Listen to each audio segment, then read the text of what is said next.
जिंदाबाद जिंदाबाद, शिक्षक एकता जिंदाबाद जिंदाबाद। साथियों, मैं आप सभी को उत्तर प्रदेशी प्राथमिक शिक्षक संघ संबद्ध अखिल भारतीय प्राथमिक शिक्षक संघ की ओर से आप सभी को मैं साधुवाद देना चाहता हूं, आपको बधाई देना चाहता हूं, आपको धन्यवाद देना चाहता हूं कि आप लड़ने के लिए, संघर्ष करने के लिए, अपने सम्मान को बचाने के लिए आज यहाँ उपस्थित हैं। ऐसे ही अगर आप लोगों का सहयोग और संघर्ष जारी रहा तो आप ये मान के चलिए कि आपके निष्ठा में, आपके सम्मान में कहीं से कोई कमी नहीं आएगी। मैं इस सरकार की बात नहीं कर रहा हूँ, आने वाले सरकारों की बात कर रहा हूँ। कोई आपके सम्मान में दाग नहीं लगा पाया है और न आगे लगा पाएगा। नारा लगा। साथियों, अब मैं अपने माननीय जिला विशेष शिक्षा अधिकारी से निवेदन करूंगा, अपने आदरणीय अध्यक्ष से।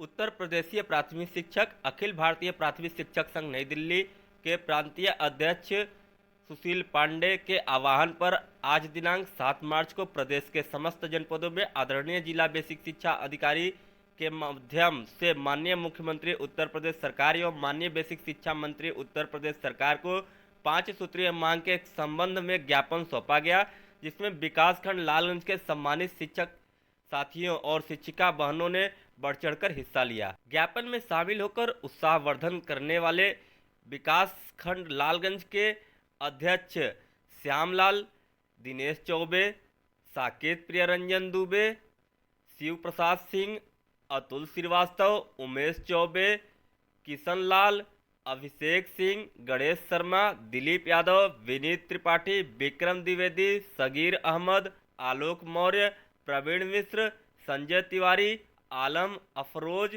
आशुतोष पांडे, अब्दुल रहमान, प्रकाश, सर्वेश, श्यामलाल, जयकार, कन्हैया लाल, ब्रिजेश शुक्ल, मोहित खरे, आशीष उपाध्याय, विशाल वर्मा, सोनू कनौजिया, अनिल जायसवाल, राम अनुग्रह समेत लगभग 50 शिक्षक उपस्थित होकर ज्ञापन में अपना अमूल्य सहयोग दिया। इस अवसर पर प्राथमिक शिक्षक संघ के जिला मंत्री सुधीर कुमार तिवारी, सुरेश मौर्य, सुरेश दुबे, श्रीमती शीला सिंह की गरिमामयी उपस्थिति रही।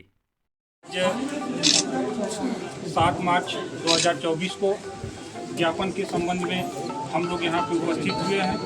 उत्तर प्रदेशी प्राथमिक शिक्षक संघ संबद्ध अखिल भारतीय प्राथमिक शिक्षक संघ पूरे प्रदेश में आज 7 मार्च को हम लोगों के द्वारा ज्ञापन रखा गया है, जिसका उद्देश्य, मुख्यतः उद्देश्य यह है कि जो डिजिटलाइजेशन की बात किया जा रहा है, समुचित संसाधन वह हमारी बिना मांगों के पूरा किए कदाप उसको हम लोग लागू नहीं करेंगे। इसी के संबंध में माननीय मुख्यमंत्री जी को, माननीय बेसिक शिक्षा मंत्री जी को, सम्मानित जिला बेसिक शिक्षा अधिकारी महोदय के माध्यम से हम लोग अपना ज्ञापन सौंपेंगे। उसमें मुख्यतः हमारी जो 5 मांगे हैं, उसमें जैसे इनका कहना है कि जो हम लोगों के ऊपर आदेश थोप रहे हैं, आप राज्य कर्मचारी की बात करते हैं, राज्य कर्मचारी को जो सुविधा मिलती है, क्या हमको सुविधा मिलती है? हमको न चिकित्सा, कैशलेस चिकित्सा मिल रही है, न साल में ईएल मिल रहा है, न हाफ सीएल मिल रहा है, और आप कहते हैं कि आप डिजिटल करिए। आप हमारी मांगों को पूरा करिए, हम डिजिटल की व्यवस्था करेंगे। उसके बाद आप इंटर कॉलेज और महाविद्यालय की बात करते हैं, वहाँ पे कहा जाता है कि सारा कार्य लिपिक के द्वारा किया जा रहा है। तो क्या हम लोगों को लिपिक की जरूरत नहीं है? हमारे शिक्षकों को आप लिपिकी कार्य ले रहे हैं, ये कहाँ तक जो है न्याय संगत है? उसका भी हम लोग विरोध करते हैं। और हम लोगों को जब तक लिपिक की व्यवस्था नहीं करेंगे, आप लिपिक की व्यवस्था कर दीजिए, उसके बाद फिर हम लोग आपके सारे कार्य को करते रहेंगे। आप हमारे ऊपर शिक्षक कर्मचारी नियमावली का आचरण वाला उदाहरण देके अभी कोई ग्रुप में डाला था, उसमें जबरदस्ती आप कार्रवाई कर रहे हैं। सारा नियमावली सिर्फ हमारे लिए है, बाकी किसी विभाग के लिए नियमावली नहीं है। ऐसे सारे नियमावली को हम लोग कदाप नहीं मानेंगे जब तक हमारी मांगे पूरी नहीं हो जाती हैं। आप कहते हैं इंटर कॉलेज में चले जाइए, महाविद्यालय में चले जाइए, वहाँ पे आपको चुनाव लड़ने के लिए निकाय से लेके, पंचायत से लेके, विधानसभा से लेके, लोकसभा, कोई भी प्रकार का आप चुनाव लड़े, उनको छूट दी जाती है। हम लोगों के ऊपर सारा नियम थोप दिया है कि हम लोग सदस्य भी नहीं बन सकते, जबकि ये व्यवस्था होनी चाहिए।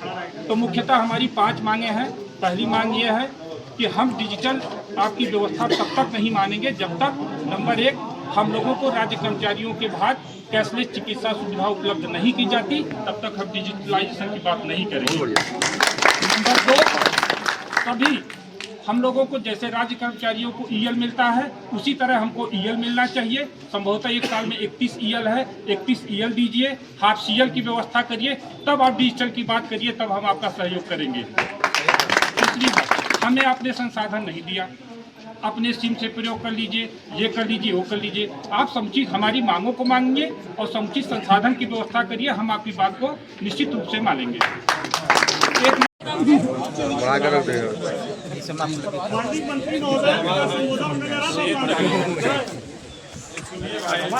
परम आदरणीय जिला अध्यक्ष और हम सभी के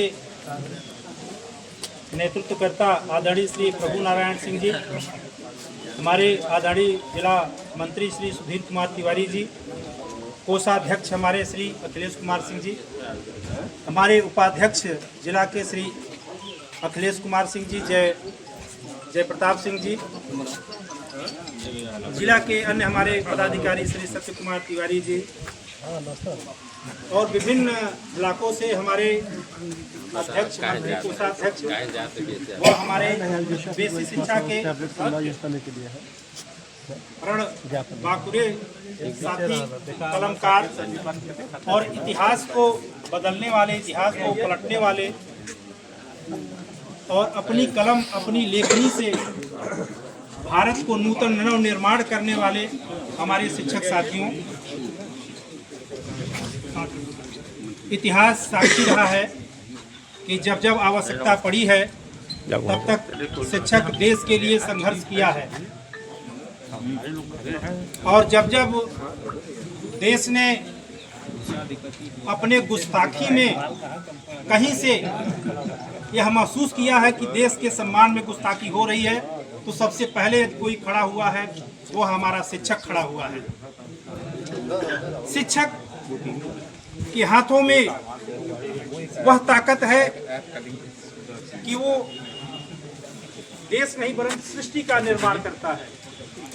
लेकिन दुर्भाग्य ये है कि आज हमारा शिक्षक ही संदेह के घेरे में है और उस को संदेह के घेरे में खड़ा करने वाले तथा कथित हमारे जो नेतागण हैं, जिनको कुछ भी बेसिक का बेसिक ज्ञान नहीं है, वो जो है बेसिक का ताना बुनने के लिए तैयार हैं।